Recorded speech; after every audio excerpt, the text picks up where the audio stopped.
Bonjour à toutes et à tous. Salut Guy, comment Bonjour ça les va? amis, Tout se tout passe va bien au bien, Canada? tout va bien. Eh ben écoute, c'est un plaisir chaque fois de te retrouver. Écoute, merci beaucoup. Alors, aujourd'hui, nous allons parler d'une grande nouvelle pour nous. Il y a donc notre nouveau livre en duo qui vient juste de sortir sur Amazon, en français et en anglais, et on est ravis de pouvoir vous le présenter. Voilà, alors les amis, vous savez, comme d'habitude, j'essaye toujours de trouver de l'aide, de trouver. Et quand Fred a eu la gentillesse d'accepter de faire ce livre avec moi, j'étais bien sûr enchanté. En plus, confidentiellement, c'est lui qui a tout fait. C'est lui qui a tout fait. Il a fait la mise en page, il l'a publié, il a fait le plan, etc., etc. Moi, je me suis mis aux ordres et c'est tout. Et j'ai bien sûr participé à l'écriture du livre, Oui, bien évidemment. sûr. Donc, dans ce livre, hein, qu'est-ce que c'est un petit peu pour faire un résumé pour nos amis qui nous regardent et qui nous écoutent? On reprend bien entendu les concepts de nos deux premiers livres individuels, puisqu'on n'a rien fait de nouveau hein, depuis, hein, c'est toujours un peu la même chose. Mais on va beaucoup plus loin dans les explications. On a de nouvelles recherches pour appuyer nos dires, entre autres la fameuse étude Scott qui nous a beaucoup aidé à comprendre ce qui s'était passé. Et surtout, je crois que l'intérêt principal de ce livre, c'est la comparaison, de voir ce qu'on a fait de manière identique, ce qu'on a fait de manière différente, et pourquoi ça nous a conduit à ce résultat. Et surtout, ce que tous les médecins disent, effectivement, il y a des règles qu'on pourrait dire générales pour la guérison et il y en a des particulières à chaque cas. Par exemple, moi, et c'était pas question la viande, c'était pas question les jus. Par contre, Fred, c'était la viande et c'était les jus. Donc, on le dit toujours, il n'y a pas qu'un seul chemin qui mène à la guérison, de même que le cancer trouve toujours son chemin, mais nous avons trouvé la manière de mettre des barrages sur ces chemins. Tout à fait. Alors, on voit souvent dans les commentaires en dessous de nos vidéos des gens qui nous disent: Ah non, surtout pas la viande, c'est cancérigène. Et de l'autre côté, tu en as qui disent: Ah non, non, surtout pas se passer de viande, c'est la guérison. Le régime carnivore, c'est la guérison garantie. Et en fait, il y a pas de guérison garantie. Je vais donner un exemple extrême. Quelqu'un qui a été vegan pendant 20 ans et qui n'a pas bien su équilibrer son alimentation et qui est complètement en déficit de minéraux et principalement des vitamines et minéraux qu'on trouve dans les produits animaux, la K2, la A, etc., va bénéficier pendant un cancer d'une bonne dose de produits animaux de première qualité. D'un autre côté, quelqu'un qui a jamais mangé de légumes de sa vie, qui se nourrissait que de viande de basse qualité et de fromage en plastique comme on peut en trouver aux États-Unis, lui va bénéficier bien entendu d'un régime basé sur les plantes, de manière à se détoxifier, à se nettoyer. Donc ça dépend vraiment des cas. Qui était Euh, mon cas. ouais, tout à fait. Donc moi j'ai été végétarien, vegan et végétarien pendant près de 10 ans. Ça m'a pas réussi. J'avais tout le temps des inflammations, j'avais perdu du poids, j'avais perdu de la masse musculaire, pris de la graisse. J'étais pas en super forme. C'est un régime qui ne m'a pas convenu tout simplement. Donc lorsque je me suis guéri, eh bien, je suis allé à l'opposé de ce qui m'avait fait du mal. Non pas que je dis que un régime à base de plantes fasse du mal à tout le monde, mais c'est une science, la nutrition. On ne peut pas se lancer dans des régimes sans avoir fait des recherches, sans savoir ce qu'on fait. Il y a des gens qui décident du jour au lendemain, et des fois pour de très bonnes raisons, pour des raisons éthiques, pour des raisons spirituelles, de couper complètement les produits animaux en disant je vais sauver des vies.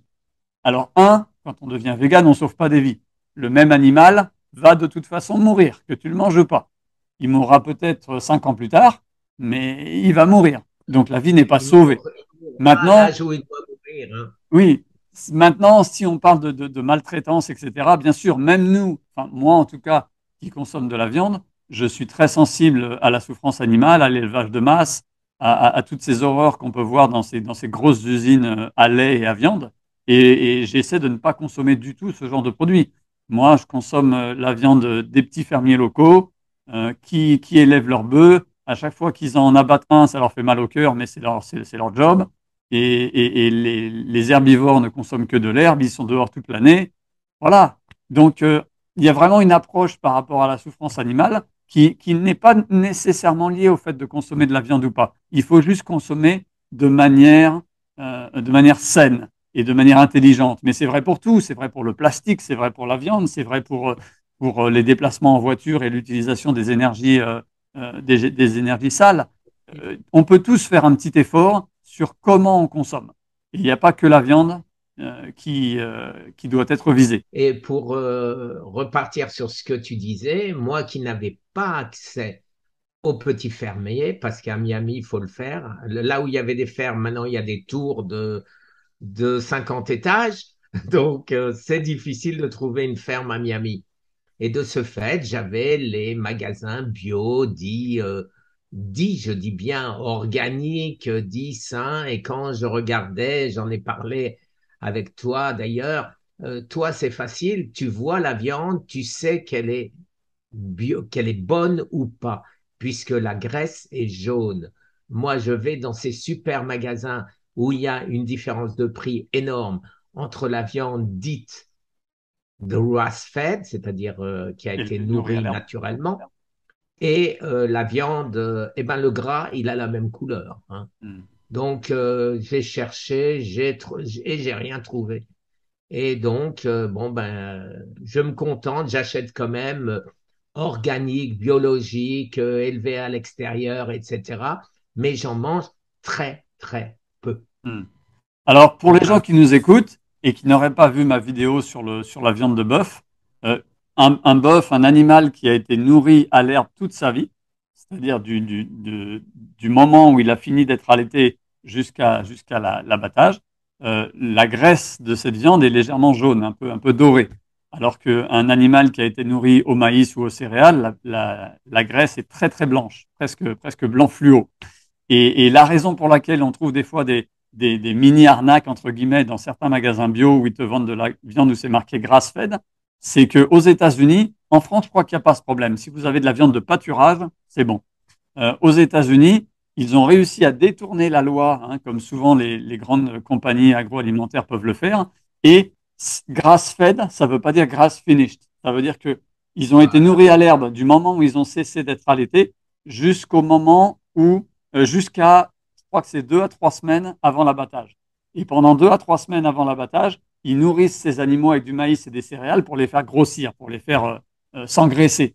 Du coup, la viande pèse plus lourd parce qu'il y a plus de gras, mais tous les oméga 6 du maïs et du blé vont se retrouver dans la graisse et vont détériorer la qualité de la viande. Donc c'est mieux qu'un animal qui aurait été élevé que au maïs et qui n'aurait jamais vu le soleil et qui n'aurait jamais gambadé dans un pré. Les 3 quarts de sa vie, il a quand même été nourri à l'herbe, il était dehors, mais les dernières semaines, il a été engraissé un peu de force. Et ça, pour moi, c'est pas très honnête. Donc, nous, aux États-Unis, il faut prendre grass-fed, grass-finish. Des fois, ils appellent ça 100% grass-fed. Voilà. Alors, à ce sujet-là, donc, je me suis dit, je vais aller dans un restaurant où, donc, ils vendent de la viande grass-fed.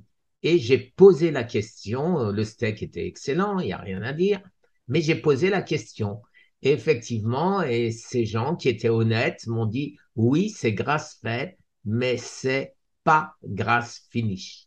Eh ouais. Et donc, hélas, je ne profiterai plus de ce très bon restaurant Ouais. non plus.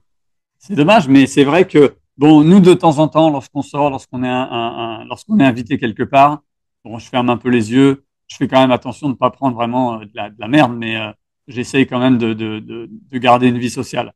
Mais tout ce qui est à la maison, c'est-à-dire 99% de mes repas, je fais très, très attention parce que c'est très facile de déséquilibrer son niveau d'oméga 3, oméga 6. Donc voilà, je voulais juste répondre rapidement à certains commentaires que j'ai vus en bas. Il y a toujours ces deux clans, hein, le clan entre guillemets carnivore, le clan entre guillemets vegan, qui s'affrontent. Et c'est, tu vois, pour moi, c'est un peu comme la religion. Moi qui ai fait des études de religion comparée, je n'ai jamais cherché les différences parce que c'est facile de dire moi je fais comme ça, l'autre fait comme ci, donc j'ai raison, il a tort, et de se mettre sur la gueule toute l'année. J'ai cherché les points communs. Et en cherchant les points communs, tu te rends compte qu'il y a il y a une trame dans toutes les religions du monde, dans toutes les philosophies. Il y a quelque chose en commun, il y a un tronc commun, et c'est lui qui est intéressant. Et c'est pareil pour la nutrition. Voilà. Qu'est-ce qu'il y a de Et c'est commun pour entre les deux types d'alimentation extrêmes que sont le véganisme et le carnivorisme?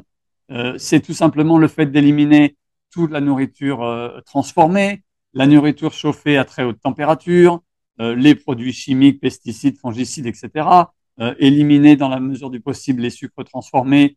Et voilà, on a la base. Après, il y en a un qui va consommer ça. que des végétaux et peut-être un peu plus de céréales, l'autre qui va consommer plus de produits animaux et aucune céréale. Mais il y a quand même un point commun et c'est pour ça que les gens vont mieux qu'ils deviennent véganes ou qu'ils deviennent carnivores. Mais ça, c'est du court terme. Les régimes, c'est du court terme. Et on n'a pas besoin de régime, on a besoin d'une hygiène de vie. Et donc, quelque chose qu'on peut suivre sur le long terme. En se disant que toute ta vie, tu mangeras plus jamais un fruit ou que toute ta vie, tu mangeras plus jamais de produits animaux, pour moi, c'est pas la solution. À un moment donné, il va y avoir des manques, il va y avoir des carences. Il faut trouver son équilibre par rapport à la situation du moment. Tu as un cancer, les fruits sont excellents pour la santé, mais tu as un cancer, tu manges pas de fruits. En tout cas, ça a été notre approche à nous. Certaines personnes vont se dire, j'ai un cancer, je vais surtout pas manger de viande parce que j'ai pas accès à de la viande de qualité.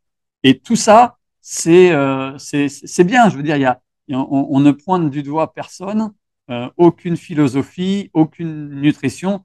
Tout à fait. Alors, si on devait parler du bouquin, notre point commun le plus important, c'est l'absence de sucre. Le sucre nourrit le cancer. Le sucre, ça veut dire les carbohydrates, ça veut dire le riz, ça veut dire les frites, ça veut dire les pâtes, ça veut dire tout ce qu'on mange tous les jours parce que c'est bon. Eh bien, ça, il faut le supprimer impérativement.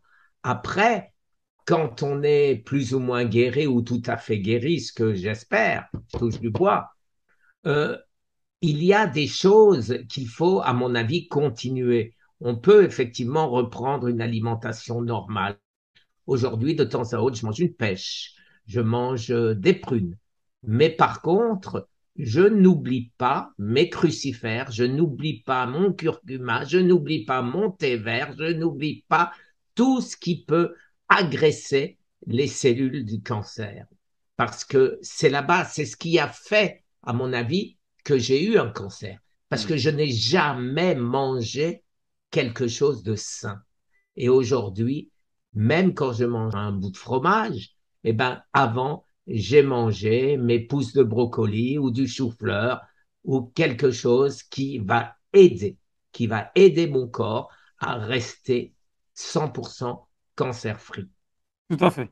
Et tu en parles d'ailleurs dans le livre, hein. Tu dis qu'il y a souvent des gens qui te demandent, une fois guéri, est-ce qu'on peut reprendre une alimentation normale? Alors ça dépend de ce qu'on appelle normal. Si normal, c'est la même merde qui t'a donné un cancer, évidemment, il vaut mieux éviter. Le système immunitaire a été affaibli, il y a des grosses inflammations, et si on continue, ou plutôt si on reprend l'hygiène de vie qu'on avait avant, bah, évidemment, les mêmes causes produisant les mêmes effets, hein, il n'y a pas de miracle.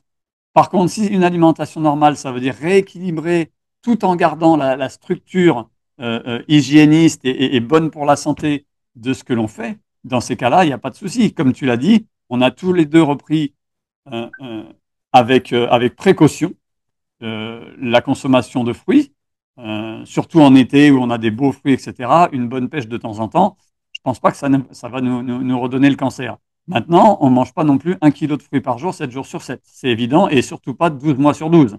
Parce que je subodore, et encore, je donne souvent cet exemple de ce qui a pu se passer pour nos ancêtres, hein. On prend par exemple l'époque paléolithique. On peut subodorer qu'il n'y avait pas des fruits selon où on était sur la planète, il n'y avait pas des fruits toute l'année. Donc, est-ce que le corps est plus apte à utiliser les hydrates de carbone et principalement les fruits en été qu'en hiver? Je le pense. Après, je ne pense pas qu'il y ait d'études sur le sujet, mais c'est ma croyance. Donc, en été, je vais manger un petit peu plus de fruits. En automne, je vais peut-être manger un tout petit peu plus de légumes racines, par exemple me faire des jus de carottes. Et puis, hiver, printemps, j'arrête complètement. Ça va être vraiment basé sur les légumes d'hiver en hiver, les légumes de printemps au printemps, avec l'exception des jeunes pousses de brocoli qui sont vraiment notre base anti-cancer, entre guillemets, avec l'ail et le turméric, pour faire rapide au niveau des plantes. Tu as le fruit qui pousse sur le pommier, la pomme du pommier, et celle-là, on peut la manger. Le pommier, il a 50 ans. La pomme est remplie de nutriments. Il n'y a pas trop de sucre. C'est une pomme normale. Mais maintenant, la pomme trafiquée qu'on trouve dans les supermarchés, qui est née à la lumière artificielle sur un plateau comme ça où elles sont alignées, et puis elles poussent et on leur fait des injections et on leur fait des... Celle-là, évidemment que non, même si c'est la saison. Bien sûr. Donc, moi, je vois plus le fruit naturel organique ou le fruit trafiqué. Et Ouais. le fruit trafiqué, c'est pour ça que moi, je dis, je ne mange pas de fruits parce que je pense objectivement que dans les supermarchés où ils truquent un peu les choses en prenant des voies détournées, comme pour la viande, eh ben, j'évite. Donc, j'ai évité les fruits. Aujourd'hui, je suis au Québec. Au Québec, ils sont moins. Il y a des petits producteurs que les magasins achètent à ces petits producteurs. Et donc, je mange aujourd'hui des prunes parce qu'elles sont un peu aigres. Donc, je me doute quand c'est un peu aigre, eh ben, il y a moins de sucre, Mhm. évidemment. Et je mange des pêches dont Servan Schreiber disait que c'était anti-cancéreux. Mais donc, je m'offre de temps à autre une pêche ou un brugnon parce que je Mhm. préfère, j'aime pas la peau des pêches. Ouais, tout à fait. Mais dans tout ce qu'on fait de toute façon, et bien entendu, chacun fera selon son budget, hein, c'est tout à fait compréhensible, toujours essayer de prendre la meilleure qualité que vous puissiez vous offrir financièrement. Euh, Tout le monde ne peut pas prendre bio, parfait. Allez sur le marché et allez voir un petit producteur et vous aurez des pommes, des pêches, des poires, des fruits de bien meilleure qualité. Parlez avec ce producteur. Hein, même dans les grandes villes, même en plein Paris, il y a des marchés avec des petits producteurs. Bien vous renseigner avant qu'il n'a pas été acheté ces trucs à Rungis il y a 3 heures de ça, que c'est vraiment sa production. Et puis voilà. Mais voilà, c'est possible. Donc que l'on parle de viande, que l'on parle de légumes, que l'on parle de fruits, que l'on on parle des bonnes graisses que nous consommons, dans notre esprit, c'est toujours la qualité la plus élevée que l'on puisse trouver et que l'on puisse se permettre financièrement. Alors, à ce sujet, s'il s'agit de fraises, par exemple, où les pesticides vont rentrer profondément, là, il y a pas moyen d'avoir des fraises propres. Par contre, quand c'est une orange, quand c'est un melon, et ben là, vous pouvez les coller dans un bain d'eau tiède avec du bicarbonate de soude qui va tout enlever. Je dis pas, et de loin pas, que ce sera aussi bon, mais vous aurez enlevé au moins 90% des pesticides. Et à ce moment-là, eh ben oui, vous pouvez vous contenter. Voilà, un concombre, oui, un brocoli, non. Tout à fait. Voilà. En Donc gros, on n'est plus la peau est épaisse, plus la protection est épaisse, plus vous pouvez vous permettre de ne pas prendre bio. Moins il y a de protection, plus ça devient vraiment, vraiment indispensable. Et surtout, si vous avez ou avez eu un cancer. Ça, vous ne pouvez pas vous permettre d'avaler des absolument. pesticides, fongicides comme ça, qui vont détruire le microbiote intestinal, donc détruire le système immunitaire, donc empêcher la réparation, la régénération ou promouvoir le retour d'un cancer. Donc là, il y a vraiment des choses où il faut faire très attention. Tu as raison, Guy, tous les fruits, les légumes que l'on mange à même, sans avoir besoin d'enlever une peau, une pellicule ou une coque, ça va être très compliqué pour que ces aliments soient santé. Donc on nous dit oui, il faut manger des fruits et des légumes, c'est bon pour la santé. Oui, mais quels fruits et quels légumes? De quelle qualité? Dans quel type Et de quand, sol ont-ils été cultivés? Quand ont-ils été récoltés? tout à fait. Donc, il ne faut pas Alors, être feignant. Hein. Tout comme lorsque non, vous allez au supermarché, il faut regarder la liste d'ingrédients des produits que vous achetez. Idéalement, vous n'achetez que des produits où il n'y a pas de liste d'ingrédients. Du bœuf, ingrédient bœuf. Un brocoli, ingrédient brocoli. S'il y a une liste d'ingrédients, déjà, c'est suspect. Mais bon, il y a deux, trois trucs qu'on peut se permettre. Mais il faut lire cette liste d'ingrédients. Il ne faut pas être feignant. Même chose pour les fruits et les légumes. Il faut parler aux maraîchers, il faut parler aux producteurs. Lorsque vous êtes sur un marché, il faut poser des questions à la personne, il ne faut pas avoir honte, il ne faut pas être gêné. C'est votre santé, vous avez le droit de savoir ce que vous mettez dans votre bouche. alors, si vous êtes dans un supermarché, Fred nous parlait de liste. Moi, c'est pas compliqué. Je prends, par exemple, j'aime la charcuterie. Je regarde, il y a de la viande, il y a de la viande. Bon, il y a un boyau pour mettre le bon, et ça s'arrête là, j'achète. Voilà. Des épices, et Mais c'est tout. voilà, mais s'il y a marqué nitrate, nitrite, acide, etc., maltodextrose, dextrine, c'est-à-dire une liste à rallonge, je repose, je ne vais pas plus loin. Je vois la liste, j'ai même pas besoin de regarder. La liste est longue, je n'achète pas. La liste est très courte, je peux acheter. Tout à fait Voilà. d'accord avec toi, Guy. Si on a fait ce livre, c'est que nous sommes d'accord sur tout. On a des petites nuances, mais ça ne met pas en question notre protocole de guérison. Tout à fait. Voilà. Absolument. Alors, pour Alors, ceux qui les seraient amis, intéressés, vous les trouverez sur Amazon. On va vous mettre le lien juste en dessous. Merci de nous aider. Si vous avez envie de le lire, vous pouvez donc vous le procurer. Mais ce qui va vraiment nous aider, c'est de faire circuler l'information. Le but, encore une fois, on vous l'a dit des dizaines de fois, c'est pas pour nous de devenir millionnaire avec un bouquin à 10 ou 20 euros, mais de sauver des vies, d'aider des gens. Et on pense le plus sincèrement du monde que notre expérience peut aider les gens.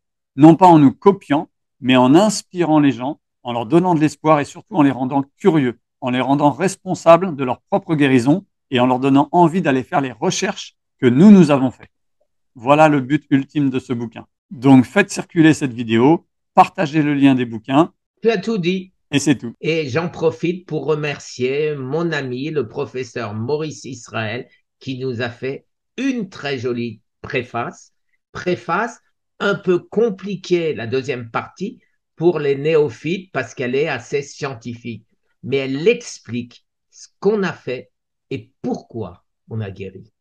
Tout à fait.